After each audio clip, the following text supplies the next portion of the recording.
दिया गया हूँ। But what part of you has been perfected? पर आपका कौन सा हिस्सा सिद्ध किया गया? Okay, Hebrews chapter 12 verses 23. इब्रानी 12 उसका 23। It talks about the church of the firstborn, to God the judge of all, to the spirits of just men made perfect. So what part of you was made perfect? Your spirit. और यहाँ लिखा है सिद्ध किए हुए धर्मियों की आत्मा, आपकी आत्मा को सिद्ध किया गया है। Amen.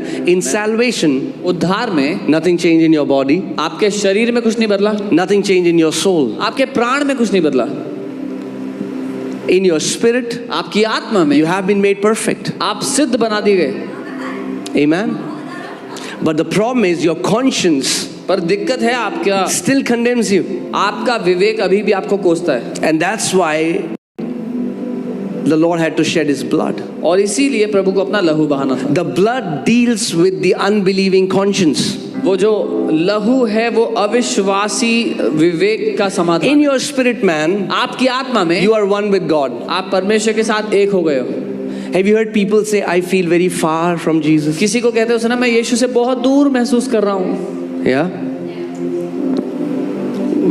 That's happening in their soul.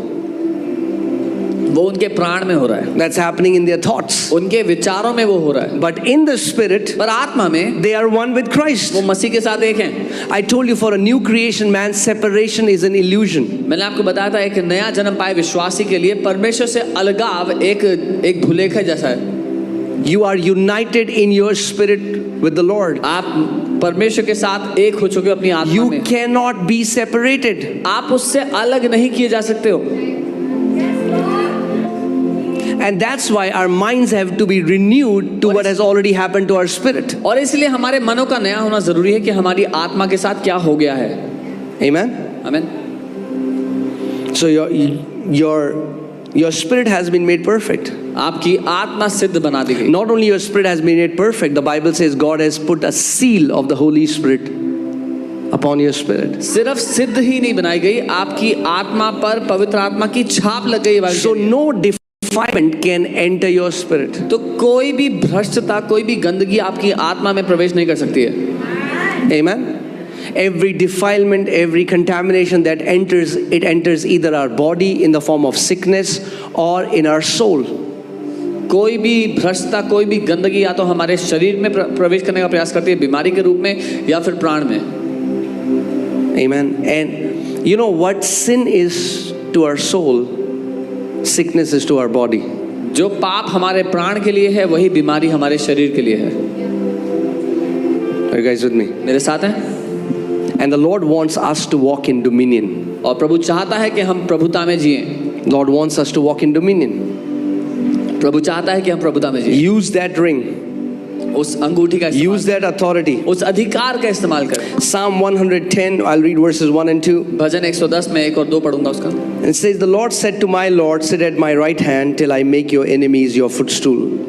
और उसमें लिखा है मेरे प्रभु से यहोवा की वाणी यह है कि तू मेरे दाहिने हाथ बैठ जब तक मैं तेरे सारे शत्रुओं को तेरे चरणों की चौकी न बना दूं। The Lord shall send the rod of your strength out of Zion, rule in the midst of your enemies. तेरे पराक्रम का राजदंड यहोवा सिय्योन से बढ़ाएगा, तू अपने शत्रुओं के बीच में शासन कर। What is the will of God for you? परमेश्वर की क्या इच्छा है आपके लिए? He wants you as a son to take up your rightful place and start to rule with the authority, with the rod that He has given you. वो चाहता है कि आप उसके बेटे होने के कारण उस अधिकार को जो रॉड उसने आपको दिया उसका इस्तेमाल करें और शासन करें। Amen. Moses had a rod. मूसा के पास एक छड़ी थी। God says, stretch forth.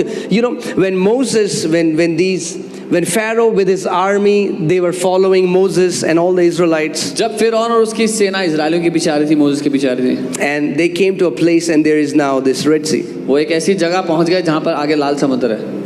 And now what do? अब क्या करेंगे? So Moses began to cry out to God. तो मूसा परमेश्वर से चिल्लाने लगा। And it's amazing the way God responds. और परमेश्वर ने जो जवाब दिया बहुत ही God अद्भुत है। says, परमेश्वर ने कहा, why are you crying to me? तू मुझको क्यों पुकार रहा है रोते हुए? Stretch forth your rod. अपनी छड़ी बढ़ा। Isn't that crazy? क्या ये हैरानी की बात नहीं है? God is telling Moses, I mean like, God, परमेश्वर मूसा को whom will he cry out to? प्रभु आपको नहीं तो किसको पुकारेगा? But what God is saying is, Prabhu you कह are not using, Moses, you're not using what I have given you. प्रभु कह रहा है मूसा जो You don't need to beg me, plead me, request me. You just need to stretch forth the rod that I have put in your hand. प्रभु मूसा को कह रहा है कि तुझे गिड़गिड़ाने की, विनती करने की, रो रो के प्रार्थना करने की जरूरत नहीं है। जो अधिकार मैंने तुझे, जो छड़ी मैंने दिया उसका इस्तेमाल कर। And there are so many times believers, they are begging, they are crying, they are pleading God to do something, but they would not use the authority that God has already given them. बहुत बार विश्वासी लोग विनती करते हैं, प्रार्थना करते हैं, रोते गिड़गिड़ाते हैं, पर उस अधिकार का इस्तेमाल नहीं करते जो परमेश्वर ने उन्हें दिया है। Amen. Think about this. If God had to do everything for you, why did he give you authority? अगर परमेश्वर को ही सब कुछ करना था आपके लिए, तो उसने आपको अधिकार क्यों दिया है? Why did he say that I have given you authority to trample on snakes and scorpions and to overcome all the power of the enemy, and nothing shall by any means harm you? उसने क्यों कहा कि मैंने सांपों बिच्छुओं को रोकने का अधिकार तुझे दिया है, दुश्मन की सारी ताकत पर तुझे अधिकार दिया, किसी बात से तुझे कोई हानि नहीं होगी? You know, God told to an amazing man of God, he said, most of my people, many of my people died in sickness because they spoke to me about that sickness, but they never spoke to that sickness in my name. परमेश्वर ने अपने एक जन से कहा कि मेरे कितने सारे लोग बीमारी में इसलिए मर गए क्योंकि उन्होंने बीमारी के बारे में मुझसे तो बात की, पर बीमारी से कभी बात नहीं की।